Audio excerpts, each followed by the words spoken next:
안녕하세요. 교통사고 전문 보상가배상 TV입니다. 이번 사고에서 눈에 띄는 점 어떤 게 있을까요? 결국은 뒷차가 다 책임져야 되는 명백하게 무과실이 나와야 되는 사고입니다. 안녕하세요. 매일 새로운 정보를 드리는 채널 보상가배상 TV입니다. 제가 영상을 한번 올린 적이 있습니다. 형사비는 어떨 때 필요하냐? 그 영상에 대해서 안 보신 분들은 위쪽에 제가 링크를 걸어 드릴 테니까 그 영상 참고하시고요.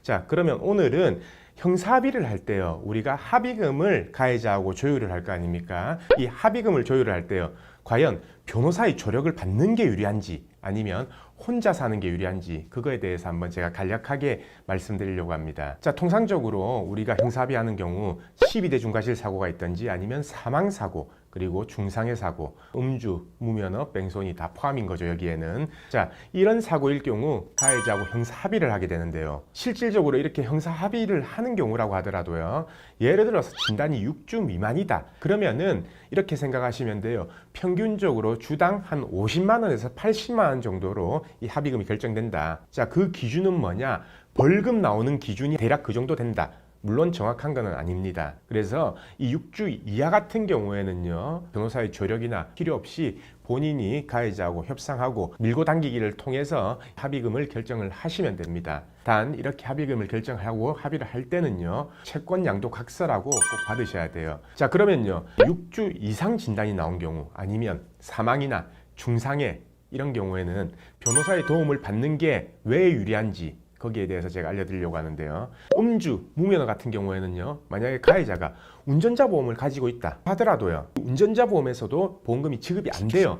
그렇기 때문에 본인이 전부 다 이걸 해결해야 됩니다. 하지만 다른 사고 같은 경우에는 운전자 보험이 있다면 운전자 보험에서 사망 중상해 같은 경우에는요, 한도가 전부 다 나옵니다. 예전 거 같은 경우에는 2천만 원, 3천만 원짜리 붙어 있고요. 그리고 지금은 1억짜리까지 나오죠. 그리고 운전자 보험이 적용되는 경우는요, 변호사 비용, 가해자가 변호사를 선임한다 라고 했을 때 이 변호사 비용까지 운전자 보험에서 커버가 돼요. 그렇기 때문에 거의 이런 사고 같은 경우에 대부분은 가해자가 변호사를 선임하게 됩니다. 근데요, 반대로 피해자가 변호사를 선임 안 해 있는 상태다. 피해자는 가해자 쪽 변호사하고 얘기를 해야 돼요. 과연 일반인이 변호사랑 이야기했을 때 밀고 당기기에서 더 잘할 수 있을까요? 제가 생각했을 때는 아닐 겁니다. 그렇다면요, 피해자도 이 변호사를 선임해서 같이 대응을 해야 된다는 거예요. 솔직히 이 피해자 입장에서는요, 나중에 가해자 처벌을 어떻게 하면 무거워지고 어떻게 해야지 압박을 받아서 조금이라도 합의금의 성의를 보일까, 이 방법에 대해서는 잘 모르거든요. 하지만 교통사고 전문 변호사 사무실에서는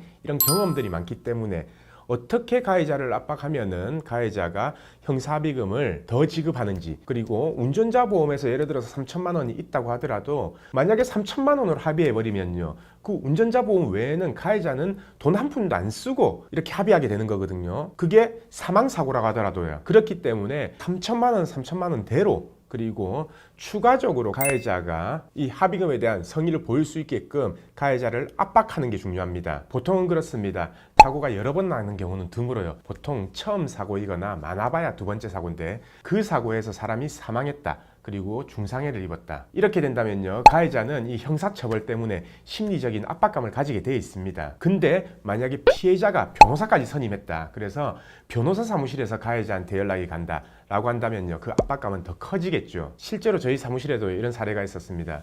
음주운전으로 인해서 사망한 사고인데요, 이용 못한다. 그래서 몇 달을 끌다가 결국에는 가해자가요, 형사 재판을 앞두고 나서 연락이 오더라고요. 그때 받은 형사 합의금이 1억 원이었습니다. 왜냐, 가해자 입장에서는요, 형사 합의를 안 하고 재판을 가게 되면요, 재판에서 법정 구속이 될 가능성이 상당히 큽니다. 그렇기 때문에 어떻게든지 합의를 하게 되는 거죠.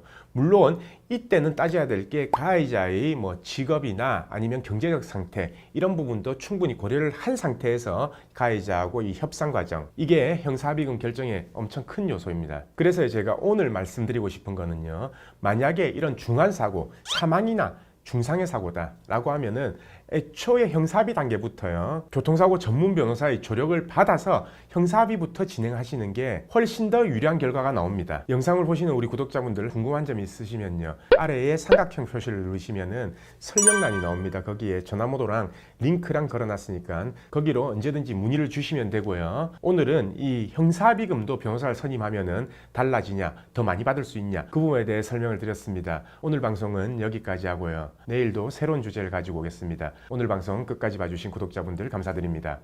저희 보상가 배상 로펌은요, 전화, 카카오톡, 폰메일 상담, 카페 상담 등으로 상담받을 수 있습니다. 저희는 서울과 부산에 사무실이 있고요. 전국 번호는 1544-3102로 문의 주셔도 되고, 카카오톡에서 보상가 배상을 검색하셔서 카톡으로 문의 주셔도 됩니다. 그리고 이 영상 댓글란을 보시면 메일로 신청하는 링크를 클릭하셔서 자세하게 작성해 주셔도 저희가 전화를 드리고 있습니다. 단 이게 후유장애가 남지 않는 2, 3주 진단 같은 경우에는요, 유선 상담을 하지 않고 있는 점 양해 부탁드리겠습니다.